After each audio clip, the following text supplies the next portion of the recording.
Bien, aujourd'hui on va ouvrir un nouveau volet, c'est pour la préparation des écrits et particulièrement à l'externe, c'est sur les corps.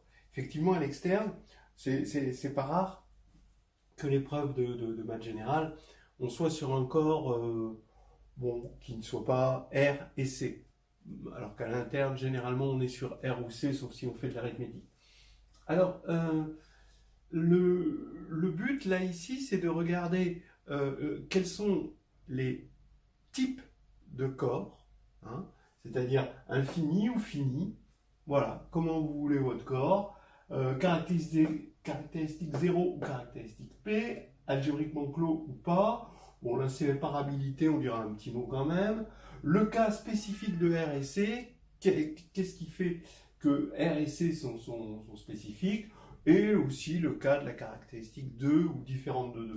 Voilà, juste discuter là-dessus, voir quelles sont les possibilités offertes par un certain type de corps, donc positivons, mais aussi les pièges du fini, les pièges de la caractéristique P, les pièges de la caractéristique 2, donc les pièges qu'on rencontre assez souvent quand on corrige des copies. Hein. Voilà, hein, donc c'est ceux qui s'attendent à voir de la théorie des corps, non, pas encore, on en parlera peut-être à un moment, on sera amené à faire des invocations, hein, de la théorie des corps évidemment, mais c'est pas le but. Hein. Là on est dans la pratique des corps, hein, voilà. Ok. Allons-y, donc. On démarre. Le corps peut être infini ou fini. Donc regardez bien, hein, quand vous travaillez sur un énoncé, vous dit voilà, soit K un corps, regardez s'il est infini, s'il est fini. S'il est infini, quelles sont vos possibilités? Qu'est-ce que vous pouvez faire? Alors, le plus important, bon, d'abord, ce que je voudrais dire en général sur le corps, c'est qu'on va regarder soit l'algèbre de polynômes, K de x, ou à plusieurs variables, soit dans le sens de la réduction, d'accord, sur K, soit dans le sens des formes quadratiques. Hein, c'est ça qu'on va regarder. On ne regardera pas le cas du rang et des applications linéaires, donc les matrices équivalentes, tout ça, parce que ça, généralement, le corps n'a aucune interaction là-dessus. Tous les énoncés sont vrais, quel que soit le corps, donc il n'y a pas de piège, vous pouvez y aller, c'est comme d'hab. Voilà. Donc, allons-y. Je reprends avec un corps infini. Alors donc, je dis, on regarde d'abord l'algèbre de polynômes à une variable. Et bien, c'est exactement isomorphe à l'algèbre des fonctions polynomiales sur K, c'est-à-dire l'algèbre des fonctions de K dans K qui proviennent d'un polynôme. Alors, d'abord, pourquoi c'est vrai? C'est vrai tout simplement parce que K de x, il s'envoie donc à un polynôme, on associe une fonction polynomiale, c'est un morphisme d'algèbre, et le noyau, c'est forcément 0, parce que si K est infini, alors un polynôme qui s'annulerait sur tout K aurait un nombre infini de racines. Or, un polynôme non nul n'a qu'un nombre fini de racines, ou vide, hein, fini, et du coup, c'est forcément le polynôme nul, donc on a une injectivité, et la surjectivité, c'est par définition des fonctions polynomiales. Donc, voilà, hein, donc on a cet isomorphisme, ce qui veut dire que quand vous avez une fonction polynomiale, vous avez des coefficients qui sont bien attitrés. C'est ce qui ne sera pas le cas en dimension, sur les corps finis. Voilà. Alors, ça marche aussi à plusieurs variables, c'est-à-dire que vous avez une récurrence, si vous voulez, qui est basée sur le fait que ça, K de x, y, c'est K de x et y. Voilà.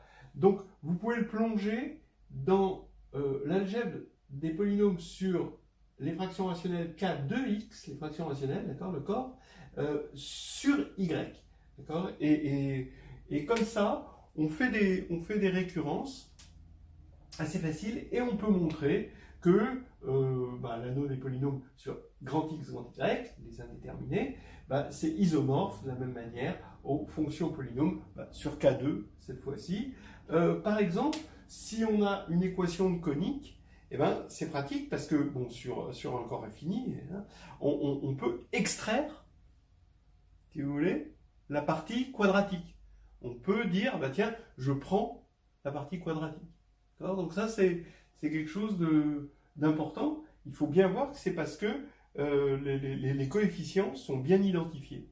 Hein, c'est à cause de cet isomorphisme. Ici, a priori, on a l'identification. Ici, a priori, on n'a pas l'identification. On l'a que a posteriori sur un corps infini. Voilà donc ce que j'avais à dire sur les corps infinis. Bon, normalement, il n'y a pas trop de... Voilà. Maintenant, sur un corps fini, on a Lagrange. Voilà. Alors, on a Lagrange. Ça, c'est notre grand avantage. C'est-à-dire que, comme K est fini, K étoile est fini. Et donc, s'il est de cardinal Q, tout x non nul vérifie x moins 1, x puissance q moins 1 est égal à 1, ce qui fait qu'en rajoutant 0, on a ce polynôme xq moins x. Alors, xq moins x, il est important, parce que cette fois-ci, si vous voulez, k de x, maintenant, quand il va aller vers les fonctions polynômes, ça ne va plus être un isomorphisme, ce sera toujours surjectif par définition, hein, mais pour que ce soit un isomorphisme, il faut quotienter par le noyau, et c'est justement ce xq moins grand x. Alors pareil, si on passe en deux indéterminés, le noyau, ça va être l'idéal engendré par xq moins x et yq moins y, hein, voilà, etc., etc. Je vous laisse imaginer le reste. Maintenant, une deuxième grande force, c'est que le groupe multiplicatif K étoile multiplie est cyclique. Ça, il faut savoir l'utiliser. Ce qui ne veut pas dire que c'est complètement faux dans le cas infini. Ce qui est vrai dans le cas infini, c'est que tout sous-groupe fini du groupe multiplicatif, d'accord, est cyclique. Alors tout ça, ça provient toujours du fait que un polynôme, il a un nombre fini de racines qui est borné par son degré. Et ça, avec la fonction indicatrice de l'air, ça nous permet de montrer qu'il existe forcément un générateur. C'est assez classique. Mais en tout cas, on peut s'en servir, et ça, c'est une bonne chose. Alors maintenant, là, sur la réduction, qu'est-ce qu'on voit? On va revoir ce polynôme xq moins x en action, c'est-à-dire que A est diagonalisable si et seulement si il est annulé par ce polynôme. Voilà, donc ça c'est quand même quelque chose d'assez joli. Au passage, sur un corps fini, ce polynôme, il a pour racine exactement l'ensemble des éléments de K, d'après ce qu'on a vu, et il est simple. Donc là, vous voyez tout de suite qu'une matrice qui est annulée par ce polynôme est forcément diagonalisable et avec des racines simples, et du coup diagonalisable à cause de ça. Voilà, alors encore des petites choses un petit peu plus difficiles maintenant sur le cas fini. D'abord, il va y avoir un polynôme irréductible en tout degré, d'accord? C'est-à-dire en fait, une extension de degré n pour tout n, pour ceux qui savent ce que c'est que les extensions. Tiens, lui il le sait. Alors, les extensions, ça existe, oui, et comme c'est des extensions qui vont être engendrées par un seul élément, parce que c'est cyclique, d'accord, parce que les corps finis sont cycliques, une extension de degré fini d'un corps fini reste fini, et donc il va y avoir un générateur à l'extension, et donc ce générateur, il va être annulé par un polynôme sur K de degré n, ce qui veut dire, comme il y a des extensions de tout degré, qu'il va y avoir un polynôme irréductible en tout degré. Donc ça, on n'est pas habitué parce que sur R, par exemple, on a juste un polynôme irréductible, on a des polynômes irréductibles, soit de degré 1, soit de degré 2, après ça s'arrête. Hein. Voilà. Alors maintenant, les polynômes cyclotomiques, ils ont un rôle particulier dans les groupes finis, c'est eux les grands patrons. Pourquoi? Parce que tout élément non nul d'un corps fini est, d'après Lagrange, toujours une racine énième de l'unité. Voilà. Donc, à part 0, hein, évidemment. Donc, ça veut dire que, ici, xn-1 est égal à 0, et xn, vous pouvez toujours le factoriser, hein, d'accord, puisque tout ce que vous pouvez faire sur z, vous pouvez le faire sur tous les corps, hein, d'accord. Donc, comme on peut factoriser xn-1 en polynôme cyclotomique sur z, on peut le faire sur tout corps, hein, d'accord, parce qu'on peut le faire sur toute extension, comme on peut le faire sur z, on peut le faire sur q, sur toute extension de q, on peut le faire sur z sur pz, et donc sur toute extension de z sur pz. Et là, c'est tous les corps, parce qu'on sait que un corps, il a pour sous-corps premier soit q, soit z sur pz. Voilà, ça c'est quelque chose à connaître. Alors, maintenant, ça veut dire que phi d, donc le produit des phi d pour d divise n de x va être égal à 0. Et si maintenant, il faut savoir aussi que quand la caractéristique de K, donc petit p, ne divise pas le n, alors xn n'a pas de multiplicité. xn-1, pardon, n'a pas de multiplicité. Voilà. Et on peut, grâce à ça, montrer que si x est d'ordre n, donc là c'était annulé hein, par n, non mais là c'est d'ordre n, alors phi n de x égale 0, plus précisément le phi n, et pas les autres parce qu'il n'y a pas de multiplicité. Voilà, ça c'est souvent quelque chose d'important. Le problème, là maintenant, attention, les écueils, les pièges, c'est que phi n sur un corps fini n'est plus irréductible. C'était vrai sur z, d'accord, mais c'est vrai sur q aussi, mais ce n'est pas vrai sur les corps finis. Donc là, c'est un piège si on a l'habitude. Et puis, un autre piège sur les corps finis, il n'y a pas beaucoup de pièges sur les corps finis, à part leurs caractéristiques, vraiment, mais ça on le verra après. Hein. Mais sur leur finitude, il y en a quand même un petit, c'est que si la dimension de l'espace, ou la dimension de la taille des matrices, si vous voulez, est strictement plus petite que le cardinal du corps, Q, alors il n'existe pas de matrice diagonale lisable à valeur propre distincte. Ben oui, on peut pas, il faut n valeurs propres au maximum, et là il y a Q éléments, ça va se catapulter automatiquement. Alors ça, on n'y pense pas forcément. On a des fois envie de dire, bah oui, je prends une matrice diagonalisable à valeur propre distincte, bah non, pas de chance, il n'y en a pas. Voilà.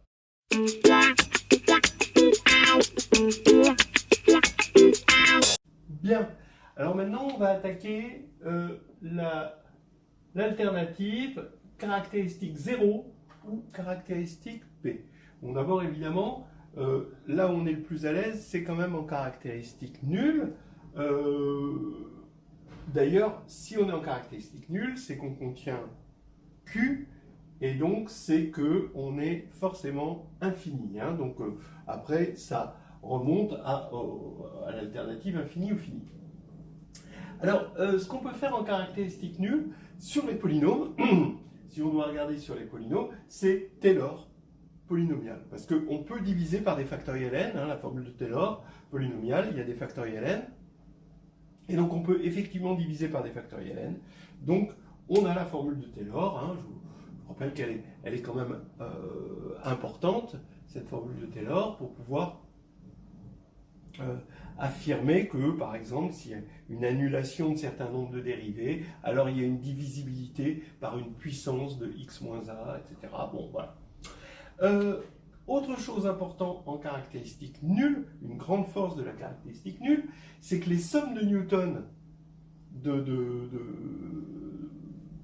des lambda i, hein, qui sont vues comme des racines d'équations, et ben, ces sommes de Newton, donc les sommes de i égale 1 à n de lambda i puissance k, que je vais appeler sk, c'est des fonctions symétriques des racines, et ben, elles engendrent l'algèbre des polynômes symétriques des racines. Hein. Donc ça, il faut remplacer les lambda i ici par des indéterminés xi. Voilà. Entre autres, les sommes de Newton, on peut retrouver les polynômes symétriques élémentaires, d'accord, bon, que j'ai écrit ici, hein, mais que vous connaissez, hein, dans les racines. Donc ça c'est important, déjà pour 2, hein, déjà pour k égale 2, hein, vous voyez qu'il faut être en caractéristique différente de 2, pour k égale 3, ben, faut être en caractéristiques différentes de 2 et 3, etc. etc. Voilà. Alors par exemple, dans le cas de la réduction, c'est important de voir que les fonctions A donnent trace de AK, donc ces fonctions sur les matrices, elles vont, qui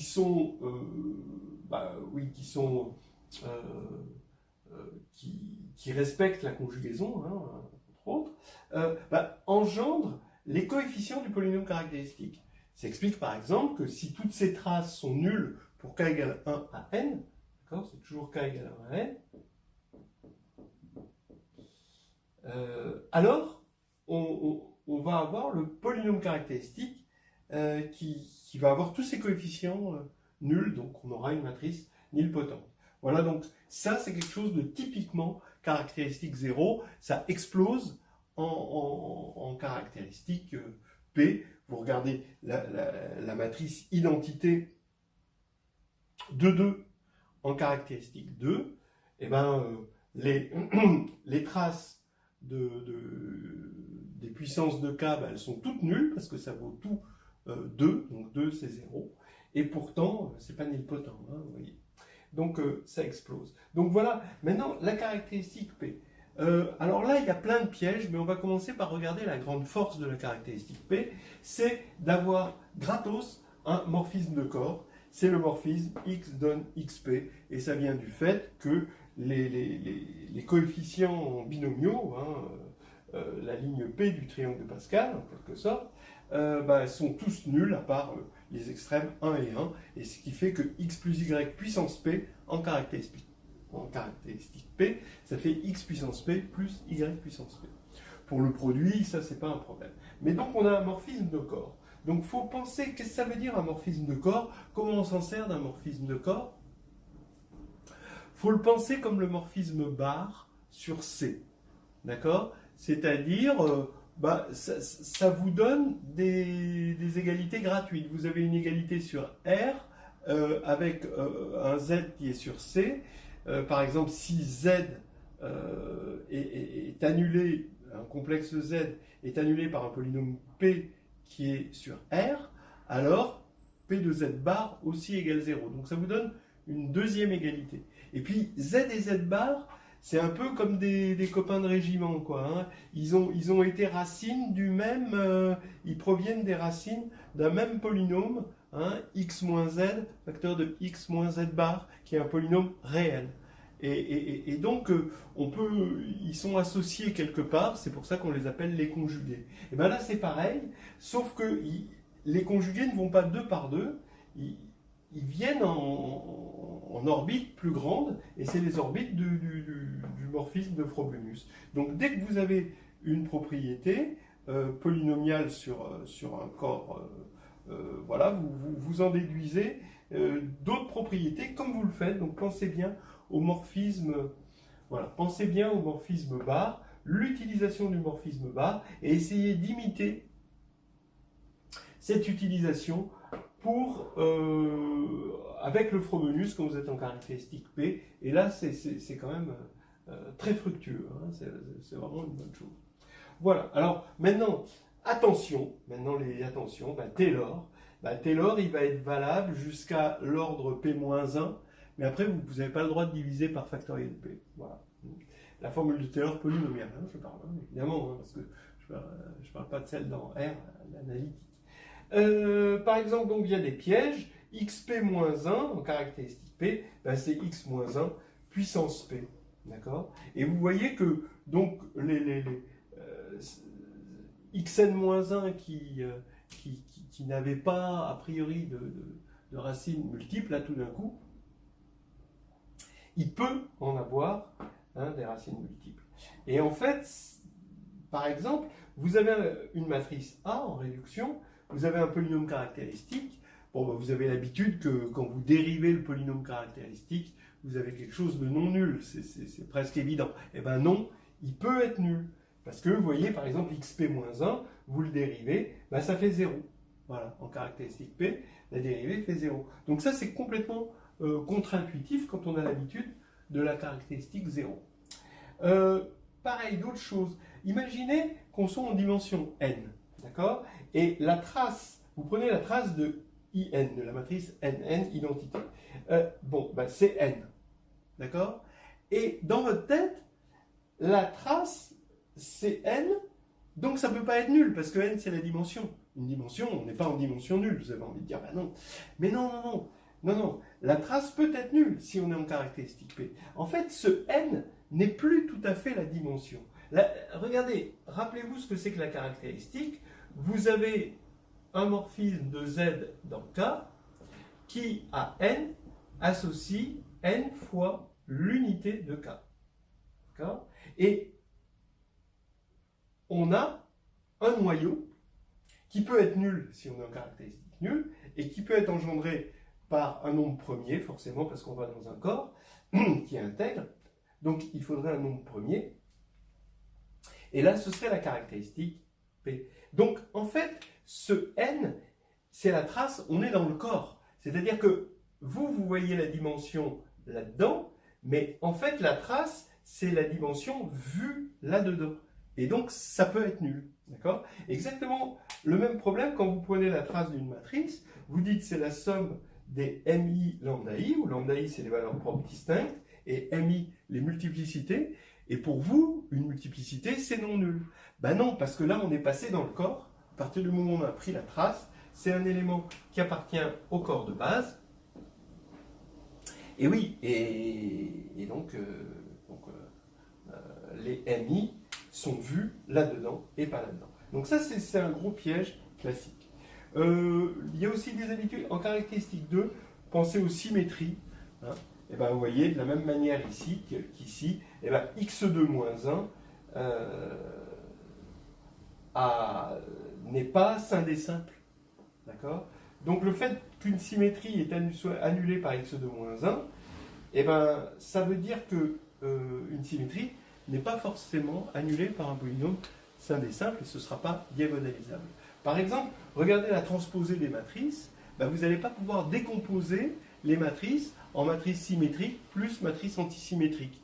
Ben oui, parce que vous voyez bien que c'est à cause de ce phénomène, ou alors plus pratiquement, de façon plus pragmatique, le fait qu'on a dû diviser par 2 quand on écrit la formule A plus transposé de A sur 2 plus A moins transposé de A sur 2 égale A. Voilà, on a dû diviser par 2 et là, c'est interdit. Donc il y a des petits pièges comme ça hein, qui viennent de la caractéristique P et il faut faire attention.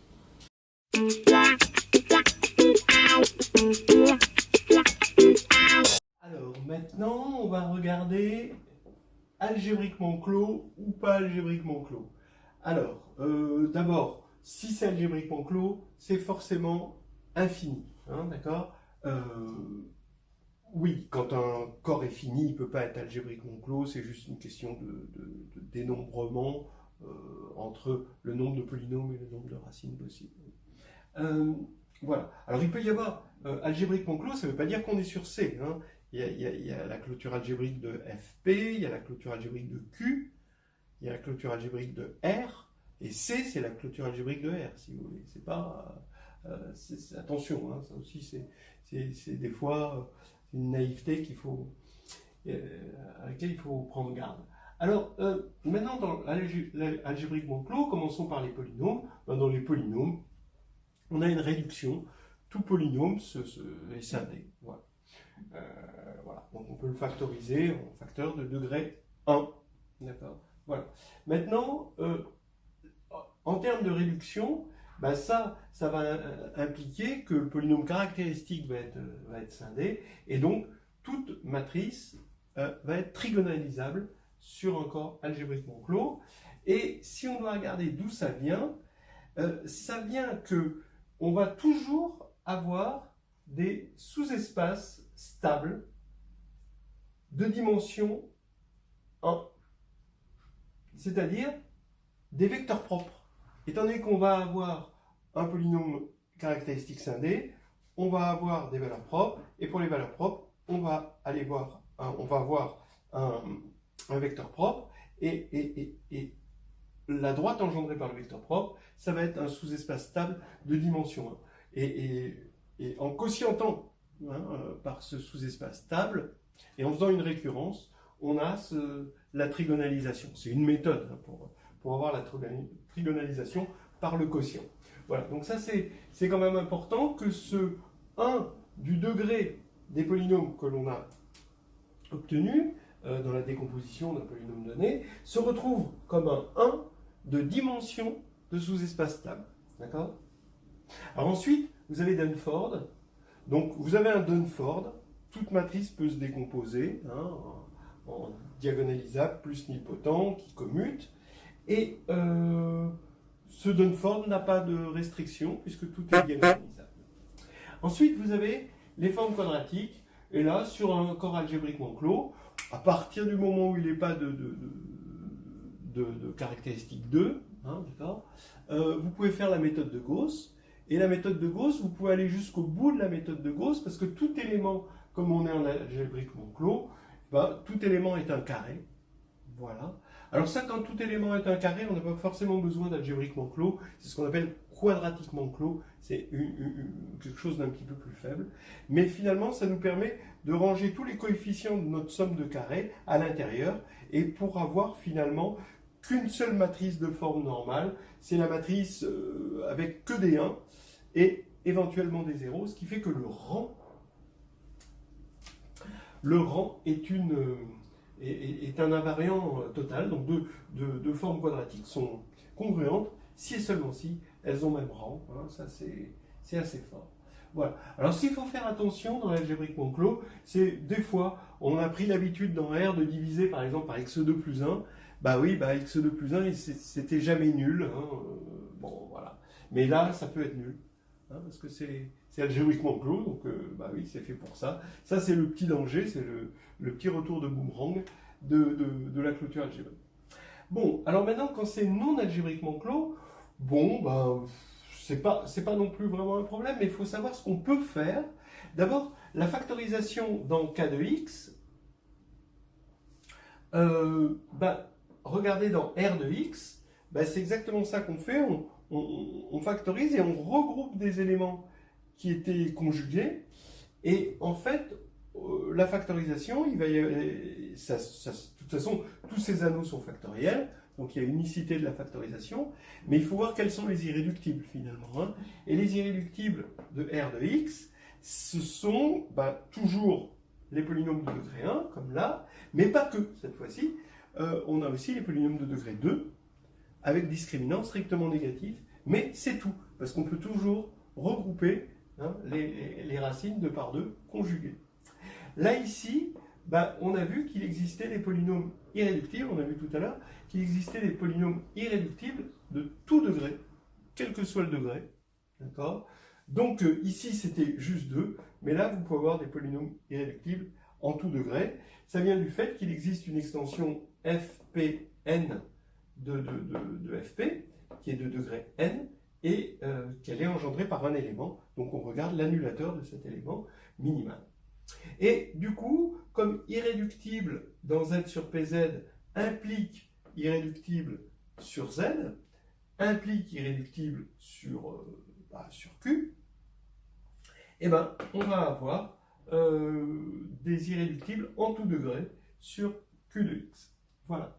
Alors maintenant, pour les matrices, Dunford, oui, demande d'avoir quelque chose de trigonalisable. Il faut rappeler que le polynôme caractéristique de la matrice, pour appliquer Dunford, doit être trigonalisable. Voilà.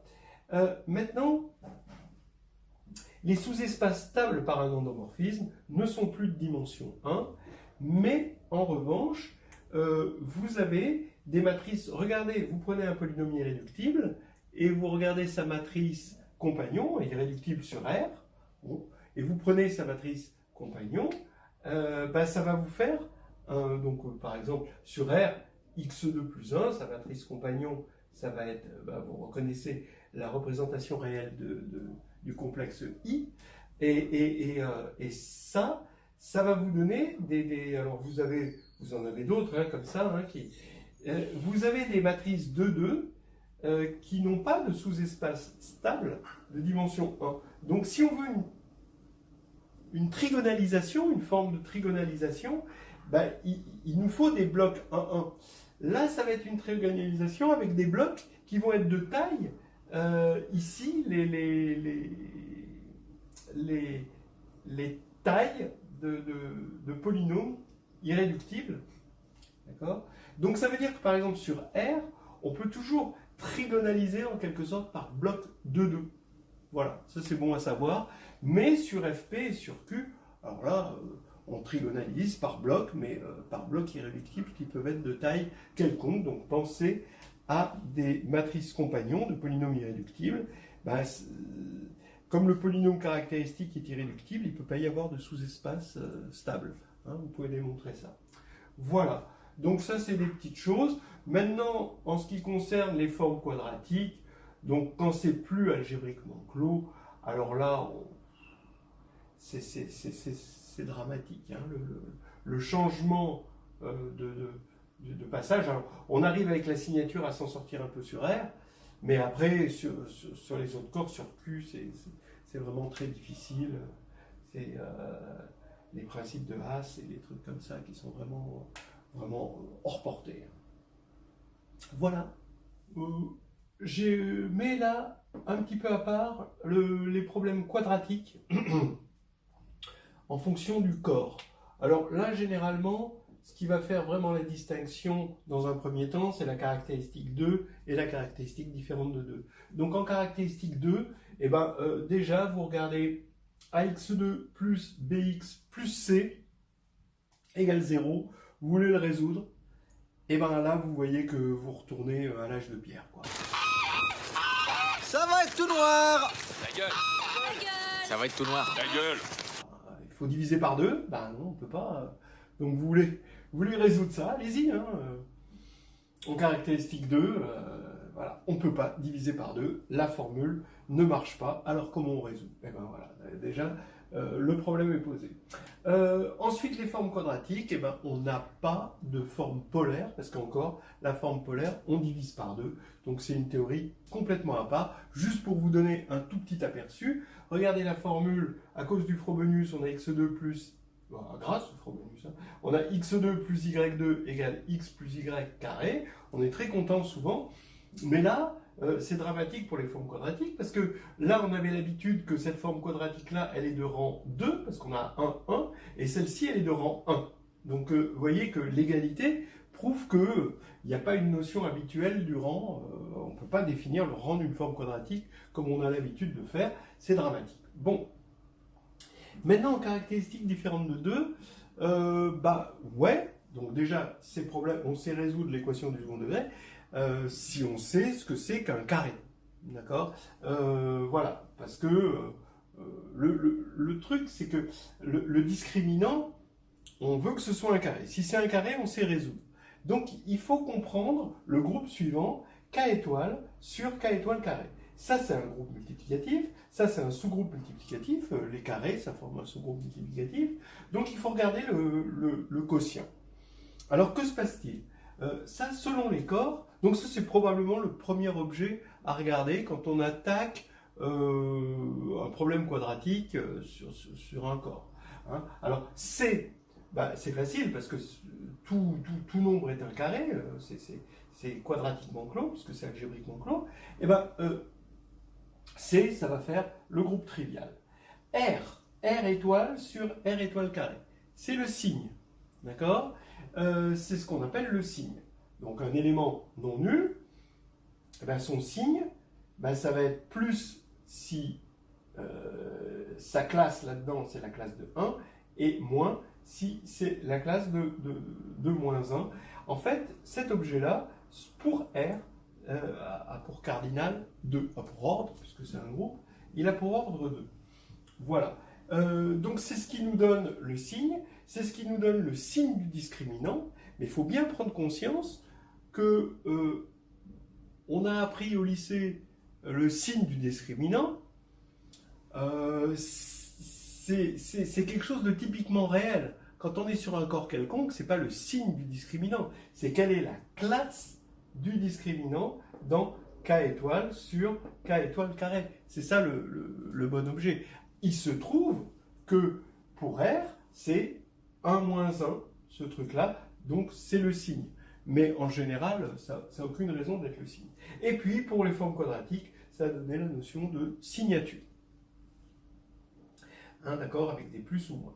Maintenant, pour FQ, eh ben, c'est pareil. En fait, vous prenez un corps fini, s'il est de caractéristiques différentes de 2, hein, sinon, s'il est de caractéristiques 2, ben ça va être trivial. S'il est de caractéristiques, parce que le Frobenius est surjectif,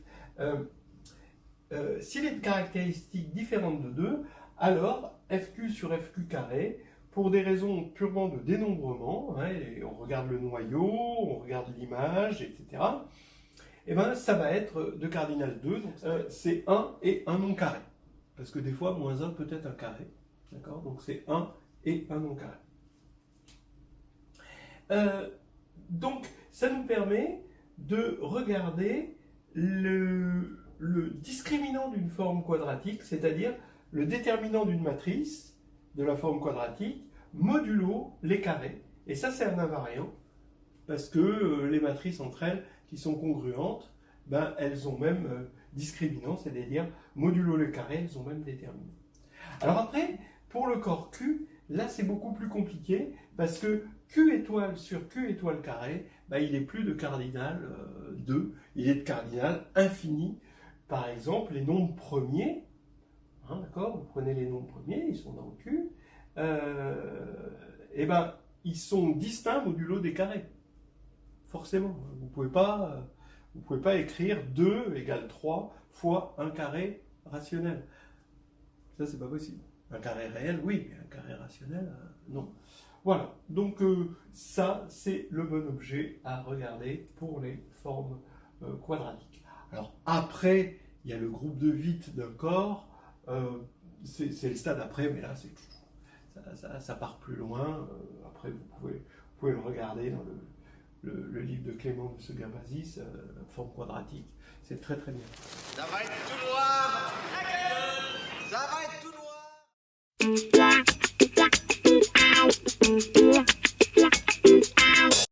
Bien, maintenant, on va continuer sur la spécificité du corps R. Maintenant qu'on a vu toutes les possibilités de corps, bon, qu'est-ce qui fait la spécificité de R? Il y en a quand même beaucoup, et c'est bien de les séparer, de les regarder une par une. D'abord, c'est un corps ordonné, c'est-à-dire qu'il y a une addition, une multiplication, avec certaines compatibilités, et ça, c'est pas évident, hein. C n'est pas ordonné comme corps, hein. On peut mettre un ordre sur C, mais bon, C, ça ne va pas être un corps ordonné. Les corps finis, bah, non plus, mais par contre, R est un corps ordonné, Q aussi. Voilà. Alors, ce qui va faire la force de l'ordre, c'est que si on a une somme qui est nulle avec tous les xi positifs ou nuls, pour tout i, une somme finie, hein, alors tous les xi sont nuls. Hein. Voilà. Ça, c'est quelque chose qu'on s'en sert presque inconsciemment tout le temps. Hein, voilà. Le fait que ce soit un corps ordonné va faire qu'un carré est positif. Et même, on a même la réciproque, tout nombre positif est un carré, et ça c'est ce qui fait que par exemple le discriminant d'un trinôme, voilà, on voit que c'est un carré. Ce qui est important dans le discriminant d'un trinôme, j'insiste hein, quand même, c'est pas qu'il soit positif, c'est que ce soit un carré. Ça c'est ce qui va vous donner la clé, le sésame, pour tous les corps. Pour R, c'est positif. Mais positif, c'est une recette, c'est tout. Voilà. Maintenant, le fait d'être ordonné fait que on définit sur R des normes, et ce qui nous permet... alors les normes, après, on les voit dans la réduction, dans le lien entre les normes et la norme d'une matrice et la norme des valeurs propres. On voit avec la continuité, les normes nous permettent de construire des boules, et donc on a de la topologie, donc ça c'est toute une ouverture que R nous offre, hein, et nous permet de faire de la topologie. On ne fait pas de la topologie sur n'importe quel corps, en tout cas pas au niveau de la grecque, on le fait sur R et C. Voilà. Donc une somme des carrés, par exemple, si c'est nul, alors c'est que tous les nombres sont nuls.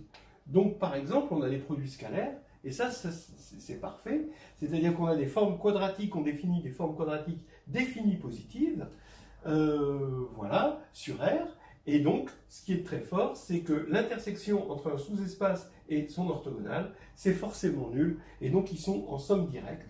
Donc quand on a un sous-espace, voilà, on va avoir son orthogonale en somme directe. Ça sert dans des tas de situations, pour les endomorphismes normaux, hein, pour orthogonaux, etc., pour la diagonalisation, par exemple, des matrices symétriques, des récurrences, des choses, ça sert tout le temps, c'est très fort. Dans la théorie des représentations, n'en parlons pas, hein, cette orthogonalité, bien que ce soit sur C, on dira sur C quelque chose à part. Et puis, il y a le fameux Cauchy-Schwarz qui sert bien, qui est aussi valable pour des formes quadratiques positives, pas forcément définies, et qui, c'est juste la notion d'égalité, le cas d'égalité qui va changer entre défini positif et positif. Voilà, Cauchy-Schwarz, et le cas d'égalité de Cauchy-Schwarz. Donc, voilà pour R est un corps ordonné. Maintenant, R est un corps complet. Oui, il a été fait avec des coupures, tout ça, et donc il est complet. Alors, qu'est-ce que ça va faire qu'il soit complet dans notre business? Pour les polynômes, eh ben, on a un théorème des valeurs intermédiaires qui va faire que les polynômes de degré impair vont toujours avoir une racine. Voilà, donc ça c'est déjà pas mal. Pour la réduction, ben, on a l'exponentielle hein, qui sert quand même pas mal dans les cadres bon, pas mal de cadres. L'exponentielle, parce que comme c'est complet, on va avoir des suites de Cauchy qui vont converger. On peut définir l'exponentielle. D'ailleurs, on peut définir pas mal de fonctions analytiques. Bon, déjà, pour commencer, l'identité plus A moins 1, on n'a pas besoin que A soit nilpotent pour le définir. On a besoin que ce soit nilpotent pour trouver une formule fermée de ça sur un corps quelconque, mais sur R, on va pouvoir écrire une suite géométrique de raison moins A, et si A a la bonne norme, bon, ça va converger. Attention, ça ne converge pas toujours. Mais on peut définir des suites, et les suites, à partir du moment où c'est des suites de Cauchy, elles vont converger, hein, et tout ça, ça vient du fait que ce sont des normés et complets. Voilà, des manards. Alors, maintenant, important aussi, ce théorème des valeurs intermédiaires, qui nous a donné une solution, une racine pour les polynômes de degré impair. Le théorème des valeurs intermédiaires, et plus généralement la connexité, est très important, et vont nous donner des théorèmes de surjectivité. La connexité, c'est vraiment la surjectivité, c'est-à-dire j'ai une application continue, son image contient sur un connexe, son image contient le point A et contient le point B, et ben ça va contenir tout le segment, donc si on est sur R, tout le segment AB, et plus généralement avec la connexité, c'est vraiment important, surtout si on prend alors bon, on retrouve par exemple la trace. La trace, ça va être une application continue de certaines familles de matrices dans R, matrices réelles, hein, dans R. À partir du moment où vous avez deux traces qui sont obtenues sur une famille connexe, alors c'est comme ça qu'on prouve par exemple, entre autres, le fait que SON est simple, ou SO3 est simple, et ça nous donne de la surjectivité. Et ça, tout vient de la complétion. Hein. Si on regarde au tout départ, tout ça, ça vient du fait que R est complet. Un petit gadget aussi, si une forme quadratique est définie, ça veut dire qu'elle ne s'annule jamais, sauf en 0, alors elle est définie positive ou définie négative. C'est encore le théorème des valeurs intermédiaires qui nous permet de montrer ça, ce qui serait faux sur Q, par exemple. On peut avoir une forme quadratique définie sur Q sans qu'elle soit ni définie positive ni définie négative. Ensuite, une autre propriété de R, c'est que c'est presque clos. C'est pas algébriquement clos, hein, on le sait, hein, mais presque. Et ça, les autres corps sont toujours très loin d'être clos. S'ils ne sont pas algébriquement clos, en général, ils sont à une extension infinie de leur clôture algébrique. Il y a un théorème, je crois d'Artin et Schreier, qui dit que, bon, si un corps, il n'est pas algébriquement clos, mais sa clôture algébrique est de degré fini, alors c'est forcément le corps R, ou quelque chose qui ressemble beaucoup au corps R. Hein. Un corps d'ailleurs ordonné, etc., etc. Caractéristique 0, tout ça.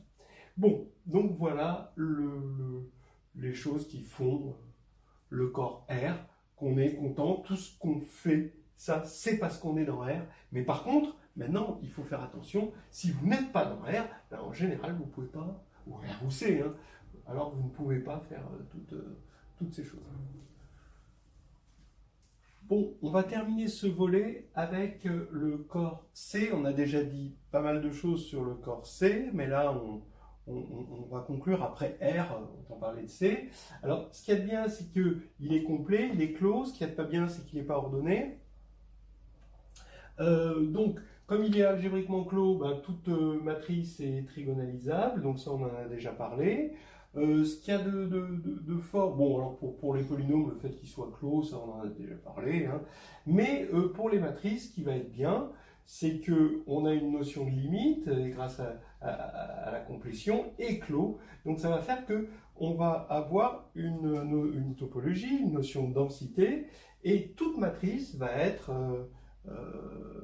approchable par des matrices diagonalisables. Ça, c'est vraiment très très fort, parce que les matrices diagonalisables, c'est finalement un ensemble assez simple qui généralise la dimension 1.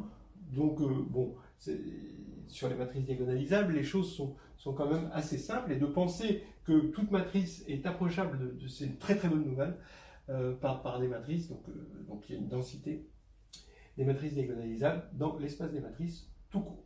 Voilà. Alors maintenant, on va voir un défaut, c'est qu'il n'est pas ordonné, mais comment le compenser? Eh ben, c'est que C arrive avec un morphisme qui est le morphisme bar, et donc comme c'est un morphisme de corps, hein, dont on a parlé tout à l'heure,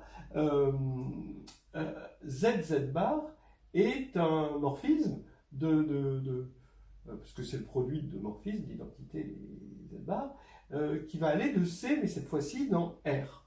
D'accord? Et donc c'est la norme.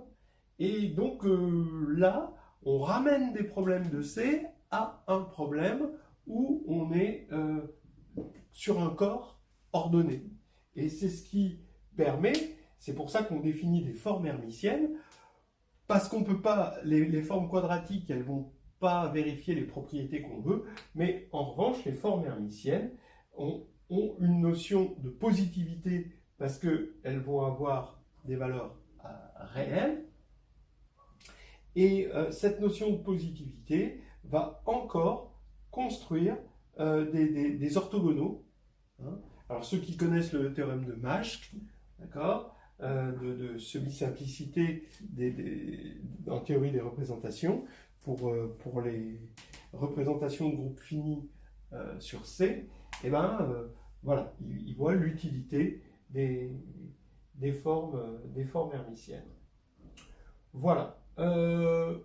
Pour terminer, un truc bon, qui est parfois utilisé, le théorème de Cauchy sur les fonctions holomorphes, l'égalité de l'identité, l'égalité de Cauchy, je ne sais pas comment on appelle ça, on a F holomorphe sur C, nous permet de définir, comme on a défini l'exponentielle d'une matrice, à partir de l'exponentielle, en mimant l'exponentielle sur R et C, et on peut définir F de A, où A est une matrice complexe.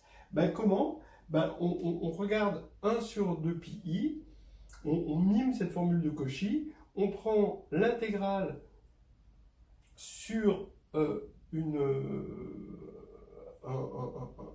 boucle qui inclut, qui encadre complètement toutes les valeurs propres de A, hein, d'accord. Il faut que ce soit à l'intérieur que toutes les valeurs propres de A soient à l'intérieur de gamma. On fait oméga identité moins A moins 1, d'accord. Et ça va nous donner quoi? Ça va nous donner une matrice qu'on multiplie par f de oméga. F de oméga, c'est un complexe. On prend l'intégrale de ça, et ça va avoir les propriétés analogues de f. Vous pouvez définir, si vous voulez, je sais pas, des tangentes, des sinus, des cosinus, des logarithmes, etc., vos fonctions holomorphes. Voilà, donc on a fait ce qu'on pourrait appeler un petit peu de gymnastique sur les corps. Attention, on met les mains derrière la nuque et on me suit. Et 1, 2, 3, et 1, 2, 3. Et on étire, et on étire.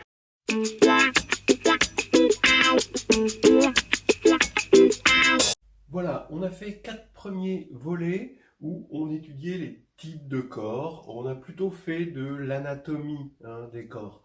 Là, on va vraiment faire la gymnastique, c'est-à-dire monter, descendre. Comment on monte, comment on descend. Pourquoi on monte, pourquoi on descend. Voilà. Alors, j'aimerais quand même dire d'abord que, l'impression qu'on a, c'est que monter, c'est difficile, descendre, c'est facile, si c'est de la marche. Mais en fait, non. La montée, ça va se faire par un espèce de bouton d'ascenseur. Le sans efforceur. Où ça va monter directement, ne serait-ce que invoquer l'existence d'une clôture algébrique, ça va suffire à monter. Et ça, c'est le programme de l'agrégation. Maintenant, descendre, ça c'est un problème. La descente, c'est la théorie de Galois, c'est la cohomologie galoisienne, etc. Donc bon, des choses qu'on verra pas, qu'on ne supposera pas, on va regarder ça de façon assez pratique. Descendre, c'est un vrai problème. Alors on va en parler là maintenant. Alors d'abord, vous connaissez les structures et vous savez que vous avez ici en algèbre le besoin de passer par des morphismes pour changer d'air, pour changer de contexte, et peut-être qu'un problème qui est dit dans un certain contexte, dans un autre contexte, il sera plus facile à résoudre. Mais là, le changement de contexte n'est pas évident, parce que si on a un morphisme de corps, un morphisme de corps, son noyau, c'est un idéal. Or, tout idéal d'un corps est trivial. Voilà. Il n'y a pas d'idéaux dans un corps. Le corps est pragmatique. Donc, ça veut dire que l'idéal ici, soit c'est tout cas. Dans ce cas-là, ça veut dire que le morphisme est nul, hein, ça c'est du suicide, donc c'est pas la peine, on n'envisage pas ça comme une solution. Soit alors le morphisme est trivial, dans ce cas-là, on a injectivité. Ce qui veut dire que la théorie des corps, en quelque sorte, ça va être une théorie des extensions. C'est-à-dire simplement, qu'est-ce qu'il y a au-dessus d'un corps. Voilà. Alors, maintenant, tout ce qu'on va faire, je vous le disais, ça va être de monter et descendre. Alors monter, ça veut dire aller chercher aller chercher des solutions à nos problèmes dans une extension.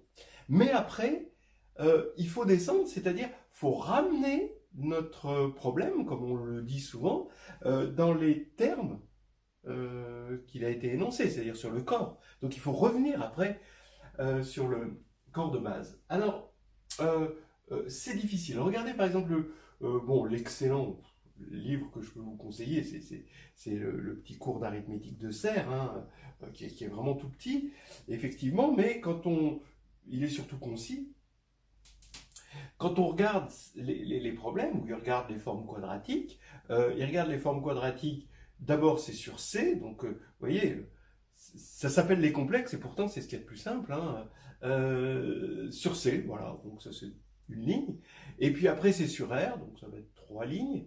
Après il regarde les formes quadratiques sur Z sur PZ, donc là peut-être, voilà, un petit peu plus, bon, c'est très court. Et puis après, il va aller sur Q et il faudra passer par les péadiques. Et puis après, il va sur Z. Et là, Z, c'est énorme. Bon, Q, c'est déjà énorme. Et vraiment, ça vaut le coup pour voir à quel point, pour descendre aux entiers, qui nous paraissaient les choses les plus simples, du coup, c'est là qu'on a les problèmes les plus compliqués, alors que sur les complexes, c'est là qu'on a les problèmes les plus simples. Alors maintenant, pourquoi on monte? Alors d'abord, pour résoudre des équations polynomiales, donc on a besoin de racines, donc on va aller les chercher, on ne peut pas se contenter de rester dans notre corps, on va aller les chercher un peu plus haut. Pour chercher un PGCD dans l'algèbre de polynômes K de X, donc PGCD de deux polynômes, on peut regarder quelles sont leurs racines, donc les factoriser, comme ça on voit tout de suite le PGCD, on voit tout de suite que deux polynômes vont être premiers entre eux, parce que si on sait leurs racines, voilà, et que les racines sont distinctes, par exemple. Voilà. La réduction, oui, parce qu'on a besoin de valeurs propres hein, dans la réduction, et il faut factoriser le polynôme caractéristique, donc souvent on a besoin d'aller dans une extension, c'est-à-dire dans un corps un peu plus grand qui, lui, contient toutes les racines. Et puis pour les formes quadratiques aussi, hein, pareil, c'est ce que je disais sur le cours de Serre, plus les formes quadratiques, plus grand est le corps, plus les formes quadratiques vont être faciles à manier. Regardez par exemple les formes de Hankel, ceux qui connaissent, voilà, les formes de Hankel, c'est des formes sur R, mais on a besoin de les regarder sur C pour les comprendre, et ensuite on redescend, on ramène le problème à R. Voilà. Alors, donc je vais pas dire grand chose sur la montée, parce que il y a un ascenseur, un super ascenseur. Je crois que ça s'appelle le théorème de Steinitz, mais bon, il existe un unique à isomorphisme près corps qui soit la clôture algébrique d'un corps donné. Donc on se donne un corps K et on a une clôture algébrique, c'est-à-dire le plus petit corps qui soit algébriquement clos, c'est-à-dire dans lequel tous les polynômes se scindent et qui contiennent K. Voilà. Alors, la preuve, elle est un peu curieuse, hein, donc on fait des corps de rupture, c'est-à-dire qu'on prend des polynômes irréductibles et on quotiente, on sait que quand on prend P un polynôme irréductible, on fait K de X quotienté par P, ça fait un corps, voilà, et donc ça nous fait, et dans lequel le corps de base se plonge, comme bon, bah, ce sont les polynômes de degré 0 hein, dedans, etc. Et après, au bout d'un moment, alors là, il y a une espèce de formule magique, c'est le lemme de Zorn. Hein. On va dire que... Alors, on se pose quand même des questions, hein, parce qu'on se dit, d'accord, je vais créer un corps un peu plus grand, mais en même temps, il va me créer des polynômes, plus de polynômes, donc plus de racines. C'est-à-dire qu'au départ, j'avais un petit problème, mais maintenant, j'ai créé un corps dans lequel on a des racines, mais j'ai créé des nouveaux polynômes, et j'ai créé donc du coup de nouvelles racines. Et donc, donc je vais aller chercher ces racines, et à un moment, est-ce que ça va converger? Bon, alors c'est curieux, parce que, bon, il y a Zorn qui nous dit, oui, c'est bon. Alors ça a l'air de se passer là-bas au fond, là. On voit pas trop comment ça se passe. Zorn, c'est équivalent à l'axiome de choix. L'axiome de choix, on se dit, bah ouais, c'est mon choix, je vais le prendre. En fait, Zorn, c'est quand même assez mystérieux, même si c'est équivalent à un axiome qui ne l'est pas. On dit, tiens, j'ai envie de prendre un élément dans un ensemble, j'ai le droit. Bon, voilà. Donc, j'en dis pas plus. Si, faites attention, hein, la clôture algébrique de Q, hein, d'accord, C est algébriquement clos, il contient Q, mais C n'est pas la clôture algébrique de Q, parce que c'est pas le plus petit. Donc il y a la clôture algébrique de Q, qui est un objet assez complexe. C, c'est la clôture algébrique de R. Voilà. Maintenant, on a des corps de décomposition. Ça, c'est moins mystérieux, si vous voulez. Mais étant donné que le théorème de Steinitz, il est au programme, il est admis, hein, d'accord? Et ben, vous pouvez dire comme ça, si j'ai P un polynôme, et ben, le corps de décomposition de P sur K, c'est-à-dire le plus petit corps sur lequel P est factorisable, est complètement scindé.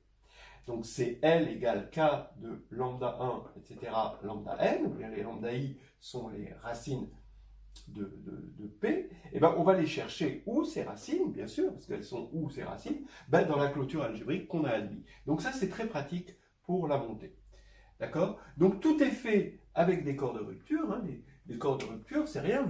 Vous prenez un polynôme P qui est irréductible sur K et vous injectez K dans K de X quotienté par P. Hein, d'accord? Donc K, il s'injecte dans K de X, c'est les polynômes de 2 à 0. On quotiente par P, ça reste une injection. Et comme P est irréductible, ça c'est un corps. Et ça va nous faire une extension. Et notre racine, ça va être la classe de X. Donc ça, c'est quelque chose que vous êtes censé connaître bien. Alors ça, par contre, ça c'est quelque chose que vous devez savoir pratiquer pour la grecque externe. Alors maintenant, la descente. Alors la descente, je ne vais pas faire de la théorie de Galois, mais, et la théorie de Galois n'est pas au programme, etc., mais son parfum doit être à peu près compris. Vous prenez K un corps, L un surcorps, donc une extension, ce qu'on appelle une extension, hein, et ben, donc on est monté, maintenant on veut redescendre, c'est-à-dire qu'on prend un élément de L, on veut savoir s'il est sur K, ou comment on peut construire un élément sur K à partir de l'élément qu'on avait sur L.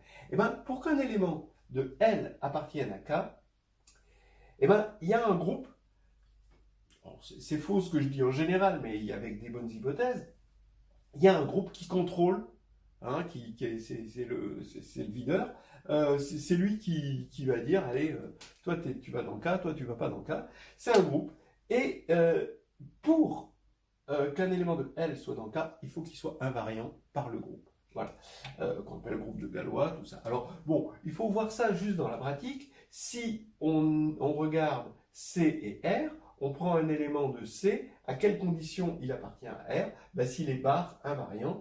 En fait, le groupe, c'est identité, et bar, qui est une involution, donc c'est un groupe isomorphe à Z sur 2Z, et lié au fait que ça, c'est de degré 2, hein, ça c'est dimension 2 sur R, et Z bar, donc être dans R, c'est être bar invariant. D'accord? Pareil Alors, important, c'est ce que je vous disais l'autre fois, pensez toujours au Frobenius comme une généralisation de barre. Si vous avez FP dans, donc Z sur PZ, ça, hein, dans l'extension FPN, alors attention, ça, P est premier, hein, mais F sur PN, ce n'est pas Z sur PNZ, ça c'est le gros piège à mammouth. Et ici, vous avez Z. À quelles conditions un Z là-dedans appartiendrait à FP? Ben, si et seulement si ZP égale à Z. Effectivement, hein, le polynôme xp moins x sur fp, il se factorise en ceci. Donc, ça fait bien que ça fait bien ce qu'on veut, hein, d'accord? Donc, vous voyez, ce que je veux surtout insister, à part ici, évidemment, c'est Lagrange, en quelque sorte, mais c'est le lien entre ces méthodes que vous connaissez bien parce que vous les avez utilisées assez souvent, et ces méthodes qui sont l'analogue, qui sont toutes plongées dans cette théorie qui est la théorie de Galois. Pour montrer qu'on est sur le corps de base, pour redescendre, il faut être invariant. Voilà. Invariant par le groupe de Galois. Alors par exemple, on ne va pas aller beaucoup plus loin que ça, mais des fois, on peut, par exemple, la même idée, vous prenez Q et l'extension Q de racine de 2, d'accord, parce que racine de 2 n'est pas dans Q, mais ça c'est une extension de degré 2, et bien, à quelles conditions un élément de Q de racine de 2 est dans Q? Ben, vous avez un morphisme qui prend A plus B racine de 2, où A et B sont dans Q, donne A moins B racine de 2, parce que voilà, c'est ce qu'on appelle la conjuguée. Je vous ai parlé de la conjuguée avant, hein, d'accord? Et bien, si Z appartient à Q de racine de 2, Z appartient à Q, si et seulement si, sigma de Z égale Z, évidemment, parce que c'est ça qui assure que B est égal à 0. D'accord? Alors, jusqu'à présent, on a vu que des groupes de Galois engendrés par un seul élément. C'est pour ça qu'on ne regarde qu'un élément, bar, le Frobenius, ce sigma, mais il y a des extensions, hein, par exemple, vous prenez Q, et vous regardez l'extension Q de racine de 2, puis racine de 3, qui va être une extension de degré 4, ben là, le groupe de Galois va être, en gros, Z sur 2Z, croix Z sur 2Z, c'est-à-dire que pour la descente, il faut montrer, on a deux générateurs, il faut montrer que Z est fixé par deux générateurs, et pas qu'un seul, comme dans les cas classiques. Voilà, on va rien dire d'autre sur les groupes de Galois, hein.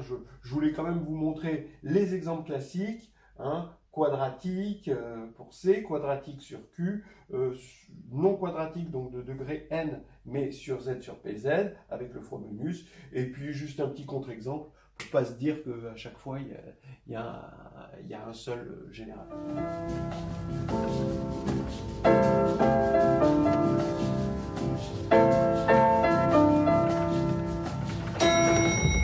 Oula, ça fait des petits guillis au ventre hein, quand ça s'arrête. Voilà, on a vu en gros monter et descendre. Maintenant, on va le regarder un petit peu avec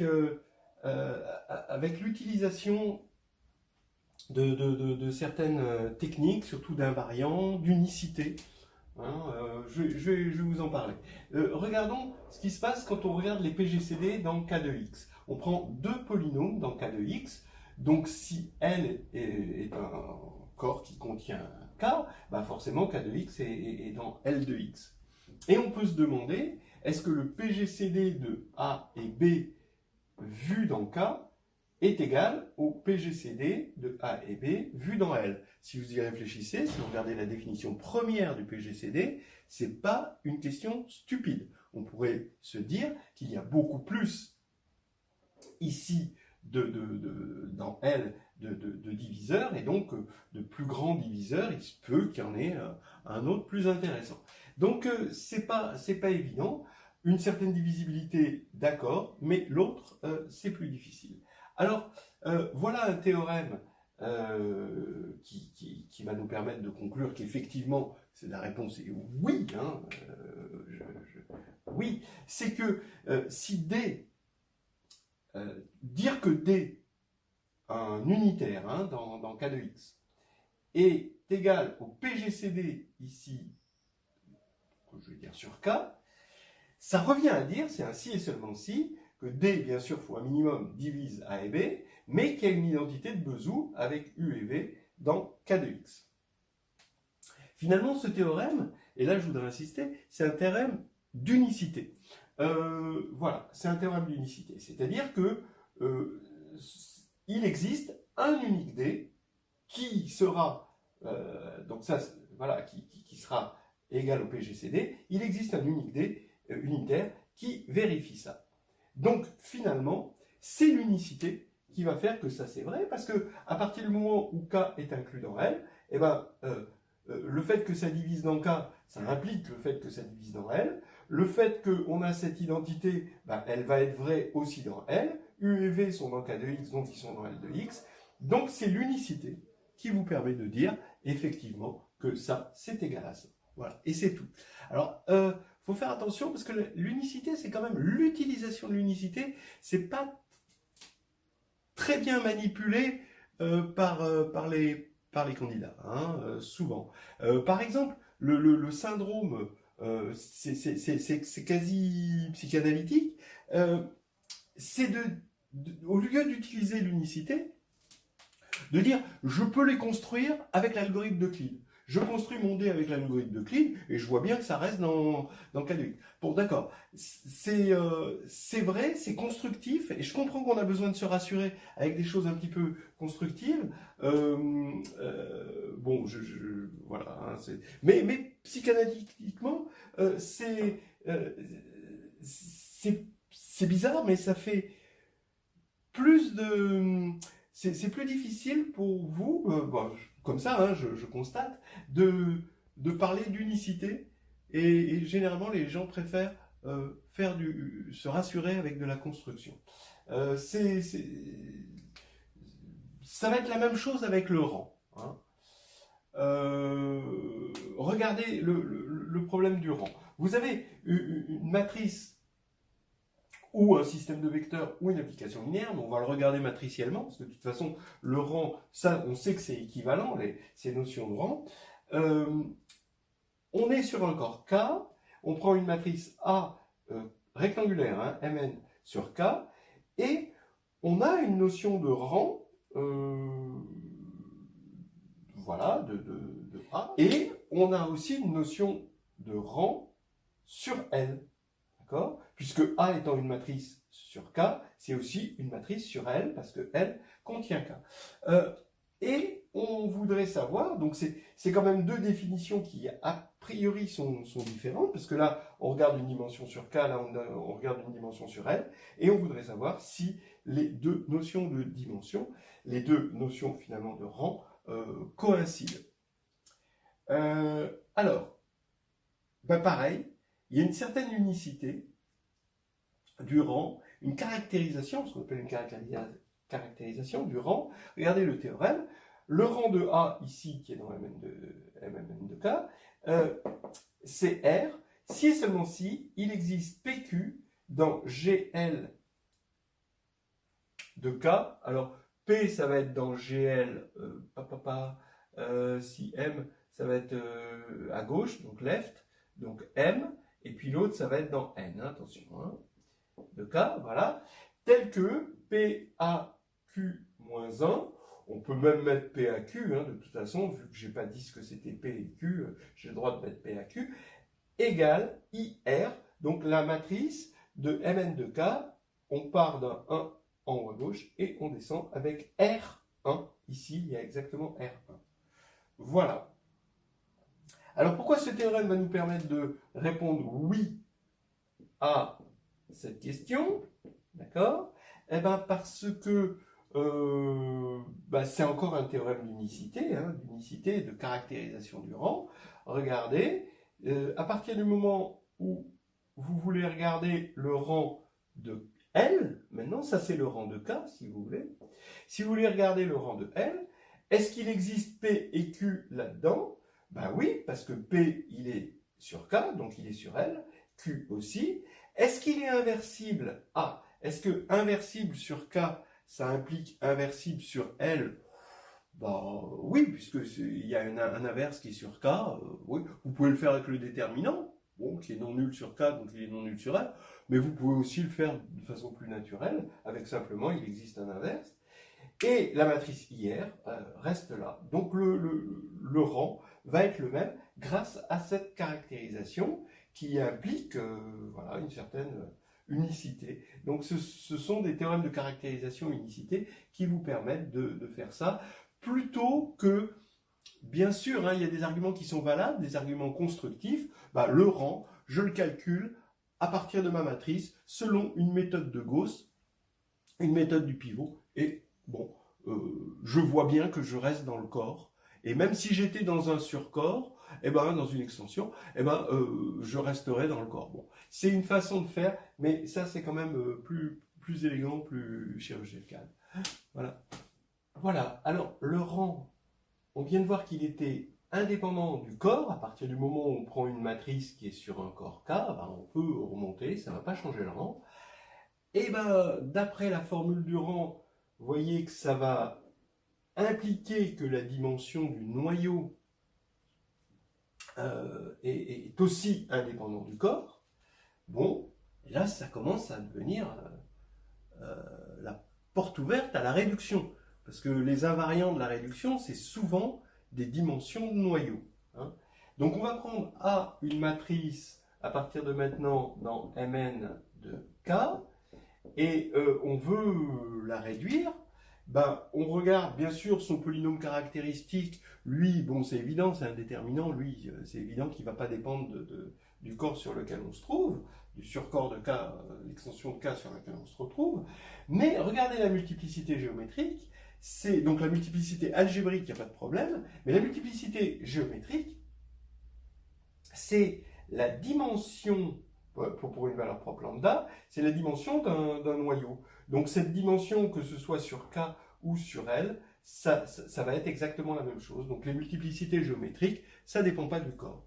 Le polynôme minimal, non plus. J'avais dit le polynôme caractéristique, d'accord, mais le polynôme minimal, non plus. Alors là, c'est pas tout à fait évident. Regardez, ça c'est une preuve classique qu'on trouve des fois, qu'on vous fait faire dans les écrits. Regardez, a priori, hein, vous avez un polynôme minimal sur L, qui est une extension de K, et un polynôme minimal sur K. Et normalement, le polynôme minimal sur K, c'est un polynôme de K de X, donc un polynôme de L de X, qui annule A. Donc forcément, d'après la définition de ce polynôme-là, ben, lui divise lui. Donc ça c'est sûr. Mais pourquoi est-ce qu'on a égalité? Parce qu'on a une égalité du degré. Regardez, le degré du polynôme minimal, c'est la dimension de l'algèbre L de A. Alors pourquoi? Parce qu'il y a le morphisme d'évaluation, hein, qui s'envoie de L de X dans L de A. C'est un morphisme qui a X envoie sur A. C'est les polynômes ici en A. Et son noyau, bah, par définition du polynôme minimal, c'est l'idéal principal engendré par le polynôme minimal. Et donc ça veut dire que cette dimension, comme on a un isomorphisme, cette dimension c'est cette dimension, et cette dimension, par division euclidienne, c'est très facile de voir que c'est le degré.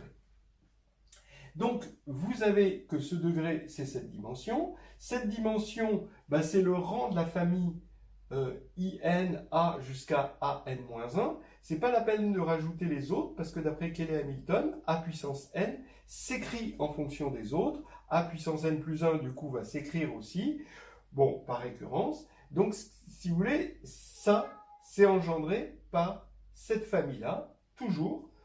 Et, ben, donc c'est générateur, hein, c'est pas forcément libre, justement. Et c'est le rang, on va regarder ce rang. Mais maintenant, comme on sait que le rang est indépendant du corps, et que A est sur K, et ben, ça fait dire que ce rang sur L, c'est le rang sur K. Et bah, les mêmes choses ayant les mêmes causes ayant les mêmes effets, et ben, ici, ce rang sur K, ça va être le degré de mu A sur K. Donc ce qui va faire que oui, j'arrive, j'ai fini la preuve. Les degrés sont équivalents et je vais pouvoir donner à manger à mon chat, et parce que les polynômes minimaux sont égaux. Voilà. Alors on va commencer maintenant par des petits exercices de réduction. c'est pas des choses qui vont spécialement nous servir concrètement pour la suite, mais juste pour nous mettre en jambe, pour voir comment les choses se passent. Alors, bon, allons-y. On va attaquer l'exercice 1.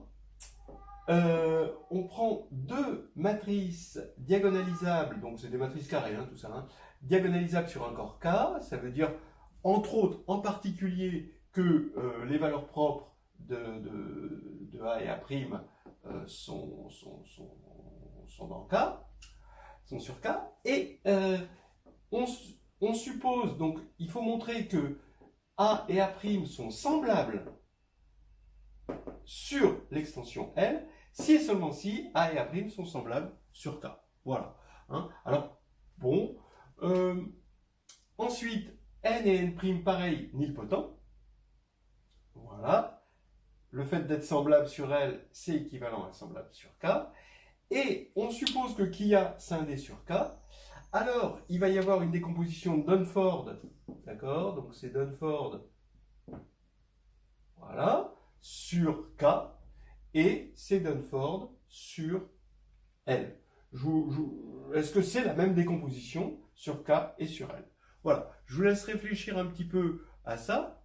Alors, quels sont les invariants? Sachant que c'est diagonalisable sur K et donc sur L, est-ce que on peut trouver un bon invariant? Ben oui, l'invariant, c'est le polynôme caractéristique. Or, le polynôme caractéristique, c'est un déterminant, il est le même sur K et sur L. Donc ça, c'est si et seulement si, ils ont même polynôme caractéristique. Et ça, donc du coup, ça marche bien. On pourrait se demander, comme exercice supplémentaire,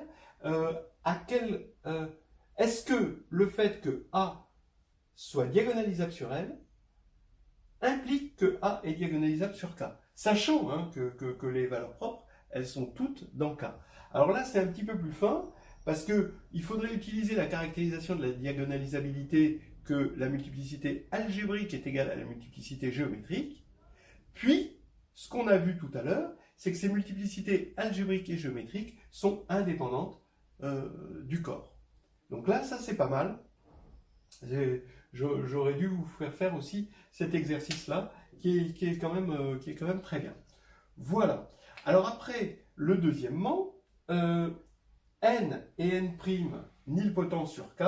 Est-ce que semblable sur L, c'est semblable sur K? Bah encore, bah oui, c'est équivalent. Alors il y a toujours cette implication qui est bonne, celle-là qui est plus difficile. Et ici, dans le cas diagonalisable, vous avez le polynôme caractéristique, qui est l'invariant total. Ici, vous avez un invariant total, pour dire si c'est semblable ou pas. Ce sont les dimensions des noyaux emboîtés. Mais les dimensions de noyaux, on a vu que c'est indépendant du corps de base. Donc là, voilà. Bon. On a l'équivalence, c'est terminé. Maintenant, qui a scindé sur K? Ben, on a une décomposition de Dunford. On pourrait imaginer qu'on a une décomposition de Dunford sur K et une décomposition de Dunford sur L. C'est la même chose, c'est la même décomposition. Pourquoi? Ben parce que, d'abord, les matrices, ici, dk, ben c'est sur K, mais c'est sur L. La décomposition nk, ben c'est dans NL. Donc, cette décomposition-là, elle est valable là-dedans. Ça, eh ben, c'est diagonalisable, bien sûr, sur K, donc sur L. Ça reste nilpotent. Et les deux commutent, donc ça commute. Et, encore une fois, hein, c'est ce que je vous ai dit, il ne faut pas essayer de chercher à reconstruire l'algorithme qui nous donne ces décompositions, même si c'est rassurant, même si on a envie de faire ça, il faut juste dire, il y a le théorème d'unicité, c'est fait pour ça les théorèmes d'unicité, donc on a dl égale dk, nl égale nk, et c'est bien la même décomposition. Bon, alors maintenant, on regarde le gros problème, hein, c'est-à-dire est-ce que les invariants de similitude, ça va nous permettre de voir que si deux matrices sont semblables sur L, elles sont semblables sur K. Voilà. On fait la preuve, donc ça va être vrai. Hein, donc c'est un théorème de descente, hein, c'est vraiment les théorèmes de descente. Donc on est allé chercher des choses dans un corps plus haut et on veut faire redescendre l'information au corps plus bas. Et la descente, là, s'est passée tranquillement. Donc ici, vous avez, bien sûr, dans ce sens-là, c'est toujours évident, c'est dans ce sens-là que c'est dur, c'est pour descendre. Pour monter, ça va toujours, c'est pour descendre. Et on fait la preuve en deux temps. D'abord, si K contient toutes les valeurs propres, et ensuite, puisque là, A et B ont les mêmes valeurs propres, hein, forcément, hein, et si K, ensuite, si on ne suppose pas que K les contienne, et dans ce cas-là, on va se ramener à une extension qui les contient, mais qui est, elle, finie. Hein. Sur K, ça va être important, cette finitude. Ok, allons-y. Donc maintenant, si K contient toutes les valeurs propres, alors on a un invariant de similitude. Alors bon, vous le savez ou pas, mais normalement ça c'est quelque chose que vous pouvez le dire en tout cas. On a un invariant de similitude, c'est pour tout lambda les dimensions des noyaux emboîtés. Voilà. Voilà. Donc étant donné que les lambda sont dans K, sont dans L et dans K, et ben ça fait sens, hein, c'est pertinent. Ces dimensions sont des invariants de similitude, mais c'est aussi des invariants de corps, puisqu'on a vu que la dimension des noyaux sur L et sur K, c'était la même chose. Donc, elles sont semblables. Alors, pour ceux qui ne connaissent pas bien ce truc-là, hein, donc qu'on peut trouver hein, dans des références, vous pouvez aussi le voir de façon duale avec les blocs de Jordan. Voilà. Hein, c'est-à-dire que les matrices vont être semblables à des blocs de Jordan, que j'appelle JK, donc une matrice diagonale par bloc de Jordan, avec des JK de lambda, et ces JK de lambda sont de cette forme-là, donc on a les lambda ici, donc c'est bien dans MK ici, parce que c'est une matrice K par K, sur le corps grand K, voilà. Et comme les matrices vont être, on sait que les matrices sont semblables à une matrice de bloc de Jordan à partir du moment où c'est scindé, où le polynôme caractéristique est scindé, et ça va être vrai sur K et sur L par unicité de la décomposition en bloc de Jordan. C'est encore l'unicité qui nous sert là. Donc voilà deux méthodes ici. Maintenant, si K ne contient pas toutes les valeurs propres, alors il faut aller chercher un corps dans lequel on a toutes les valeurs propres. Et ce corps, comme ça va nous faire un lien avec cette preuve-là, et après on aura une équivalence, on aura K qui ne les contient pas, le corps qui les contient, et un corps quelconque qui contient ce corps-là, et voilà, ce sera terminé pour la preuve. Alors il faut le montrer quand il ne les contient pas, et on va regarder, on va supposer que L, c'est le corps justement de décomposition du polynôme caractéristique, de sorte à ce qu'il contienne justement toutes les racines, toutes les valeurs propres, et ce qui est intéressant, c'est qu'il est d'ordre fini, on va appeler petit m l'ordre, alors voilà. On sait que m, il est plus petit que factoriel n, hein, factoriel n, où n, c'est le degré du polynôme caractéristique. Alors, on sait que, donc toujours pareil, on veut montrer que dans ce sens-là, parce que l'autre est évident. Alors, on sait qu'on a ça, donc ça veut dire qu'il existe une matrice P qui est inversible, telle que PA-P-1 égale B, c'est-à-dire PA égale BP. Et P est inversible, mais le problème, c'est qu'elle est sur L, et on veut la faire redescendre sur K. Donc, regardez comment ça descend.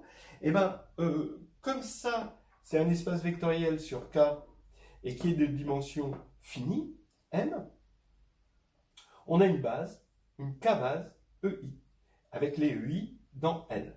D'accord? Alors, maintenant, je peux décomposer P dans cette base. Imaginez par exemple que vous avez P qui est dans C, qui a un coefficient dans C, ben vous la décomposez sur R, vous avez une partie réelle de P et une partie imaginaire de P. Bon, là, c'est pour M égale 2. Bon, ben là, c'est pareil, mais avec une base un peu plus fournie. Donc, on va avoir une partie pour chaque EI. Hein, d'accord? Donc, c'est P est égal à somme de EI, PI. Et les PI sont dans Mn de K. En revanche, il n'y a rien qui nous garantit qu'ils sont dans GLN de K. Hein. Donc, on écrit somme de EI, PI, A égale B, somme de EI, PI. D'accord? Et maintenant, les bases, ça sert à ça, à identifier. Donc, on a PI, A égale B, PI, avec PI dans Mn de K. On a envie de passer PI de l'autre côté, mais là, pas de chance, PI n'est pas forcément inversible. Aïe. Alors, qu'est-ce qu'on fait? Ben, en fait, on se rend compte que on a beaucoup plus de matrices qui vérifient cette relation. On peut faire toute une combinaison, une K-combinaison linéaire, donc sur le corps K des PI, et ça vérifiera aussi cette commutation. Et il faut trouver une matrice Q qui soit K combinaison linéaire des PI et qui, elle, soit inversible pour pouvoir dire que A et B sont K semblables. Voilà. Alors, donc du coup, ça nous donne envie de prendre ceci, cette combinaison linéaire des PI, avec les TI sur K, mais aussi, pourquoi pas, sur L, et d'en prendre le déterminant et de voir si on peut trouver des TI tels que le déterminant est non nul. Alors, maintenant, il va falloir montrer qu'il existe une famille T1 jusqu'à Tn telle que F de TI est non nulle. Comme ça, on posera Q égale ceci, cette combinaison linéaire sur K, comme les PI sont à coefficient dans K et que les TI sont aussi sur K, on veut les TI sur K, hein, on posera ça égale Q, le déterminant de Q sera non nul, et d'après ce qu'on a dit, comme QA égale BQ, par combinaison linéaire de ça, eh ben, on va pouvoir avoir que QA, Q-1 égale B, et que A et B sont semblables sur K, c'est ce qu'on veut. D'accord? Alors regardez, hein, en gros, si vous voulez, ce qu'il faut voir, c'est que on va avoir des fonctions polynomiales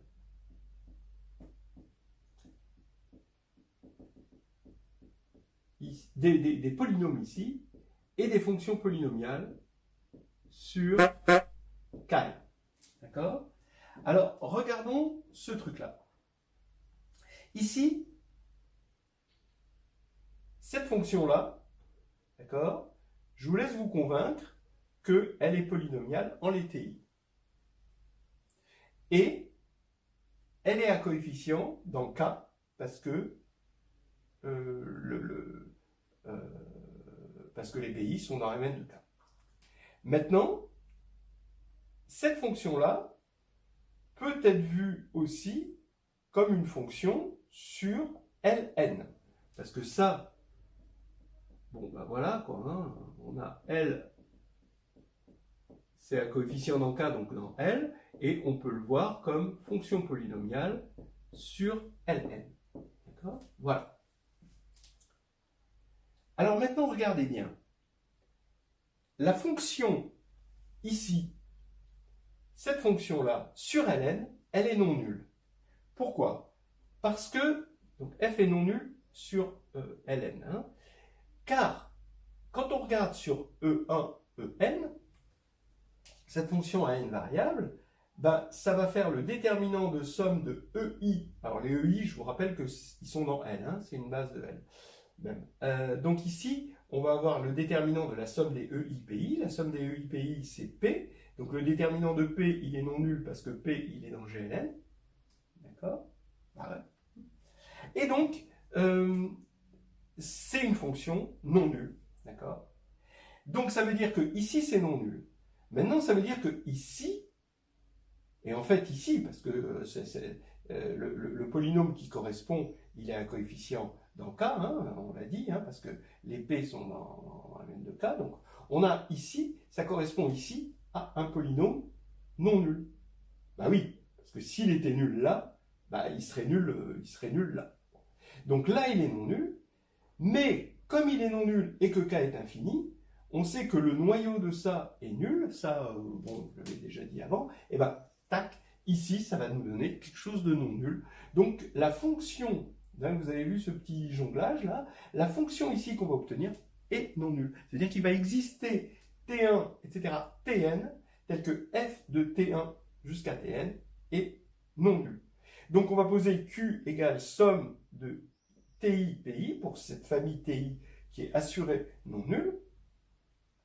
Et donc Q appartient à GLN de K. D'abord, ça appartient à Mn de K, parce que tout ça c'est dans K maintenant, et c'est GLN parce que ça a été fait pour que le déterminant soit non nul. Donc maintenant, ce Q là, il va vérifier QA égale BQ. Pourquoi? Parce que ça c'est vrai, quel que soit I, et on fait une combinaison linéaire, voilà. Et donc, on va avoir QA égale BQ, et donc, comme Q est inversible, on a QA, Q-1 égale B, et finalement, A et B sont semblables sur K. On a posé notre avion tranquillement. Voilà.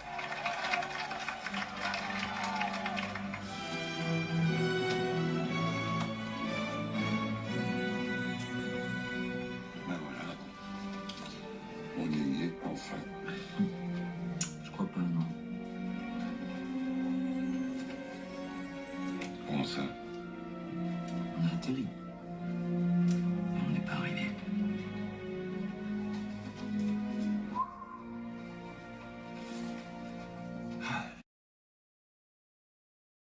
Voilà, je veux dire encore quelque chose concernant les théorèmes de descente pour les classes de similitude.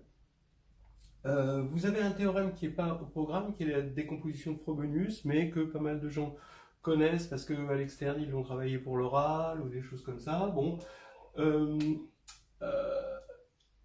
c'est l'équivalent du théorème de structure. Donc c'est bizarre que le théorème de structure des groupes abéliens finis il soit au programme, mais celui-ci non, alors que c'est vraiment exactement la même chose. Bon, on va le regarder. Le théorème de décomposition de Frobenius, il dit que si on prend une matrice dans Mn de K, donc voilà, et x petit x dans Kn, alors dans un premier temps, donc juste une petite préparation, on a un morphisme d'espace vectoriel, pas d'anneau, hein, parce que là on est dans Kn, c'est un espace vectoriel, qui va de Kx, K de x dans, donc c'est l'anneau des polynômes en A appliqué en x, et on a P qui va vers P de A, mais cette fois-ci appliqué à x. Et bien, il se trouve que l'annulateur est encore un idéal, donc un idéal principal, forcément non nul, hein, parce que ça c'est de dimension infinie, ça c'est de dimension finie, et là, on en extrait un polynôme qui va engendrer l'idéal annulateur. Donc, la dimension ici, d'accord, va être encore une fois ce degré-là, qui va être indépendant du corps, d'après ce qu'on a dit, puisque ça va être le rang d'une certaine famille de vecteurs, etc. Donc ça, c'est vraiment indépendant du corps, exactement comme ce qu'on a fait pour le polynôme minimal. Voilà. Alors maintenant, le théorème de Frobenius, il va dire qu'il existe une famille x1 jusqu'à xk dans Kn, d'accord, telle que Kn se décompose en une somme directe de K de A, donc de polynômes de A, ici c'est tous les polynômes en A appliqués en xi, et donc ça forme une somme directe, et avec les polynômes, ce qu'on appelle les polynômes minimaux locaux, qui se divisent successivement. Donc ceux qui connaissent le théorème de structure des groupes abéliens finis, voilà, ils vont être très à l'aise avec ça parce que c'est exactement pareil. Ça se dit avec des matrices, donc ça va vouloir dire que A est semblable, ça veut dire que dans une autre base, à des blocs de matrices compagnons. Hein, ça, vous pouvez essayer de vous en convaincre que vous allez avoir des blocs de matrices compagnons, parce qu'il faut prendre une base x1, ax1, a2x1, jusqu'au degré ici moins 1, et puis ensuite vous partez de x2, ax2, etc. Et vous allez voir dans cette nouvelle base des matrices compagnons par bloc s'écrire. Alors, il y a unicité de ces polynômes, qu'on appelle les polynômes invariants de similitude, et donc invariants totaux de similitude, c'est-à-dire que deux matrices, à cause de ce que je vous ai dit sur les matrices compagnons, deux matrices, alors l'unicité elle est difficile, hein. L'unicité est difficile. L'existence déjà c'est pas facile, mais l'unicité c'est difficile. Il y a les invariants totaux de similitude, donc deux matrices vont être semblables si seulement si ils ont même polynômes minimaux, mais comme ces polynômes minimaux sont indépendants du corps, comme corollaire, on n'a que les polynômes, si on est semblable sur L, donc on a les mêmes invariants ici sur L, donc on a les mêmes invariants sur K, puisque c'est les mêmes, et donc on est semblable sur K. Alors ça, c'est une preuve qui n'a pas besoin du fait que K soit infini comme on avait fait tout à l'heure. Voilà, je veux terminer aussi sur un moment, donc vous voyez que tout se passe bien, d'accord, la descente là, on descend en douceur quand même, on peut passer de L à K, mais il y a des moments où on ne peut pas passer de L à K, donc c'est les formes quadratiques. Donc je voulais vous montrer, vous prenez A et B dans Sn de R, et ben le fait qu'elles soient congruentes sur C, c'est-à-dire qu'on puisse écrire B égale P transposé à P avec P dans GLN de C, d'accord, donc ça, même si elles sont au départ réelles, hein, ça n'implique pas que A est congru à B sur R. Donc on ne peut pas passer de P dans C à P dans R comme on l'avait fait tout à l'heure. Voilà. Alors par exemple, contre-exemple, c'est vraiment facile, hein. Ici, vous avez x2 plus y2, c'est congru sur C à x2 moins y2, donc ça c'est une forme quadratique, hein.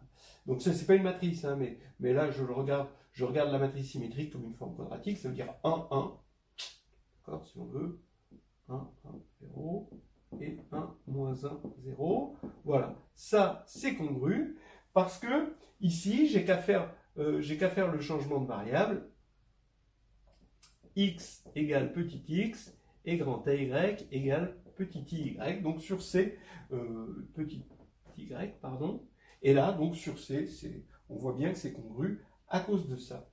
Mais, en revanche, sur R, on sait qu'on a la signature, et la signature nous interdit d'avoir une congruence ici, parce que là on a une signature 2, 0, et là on a une signature 1, 1. Donc par le théorème de Sylvester, elles ne sont pas congrues.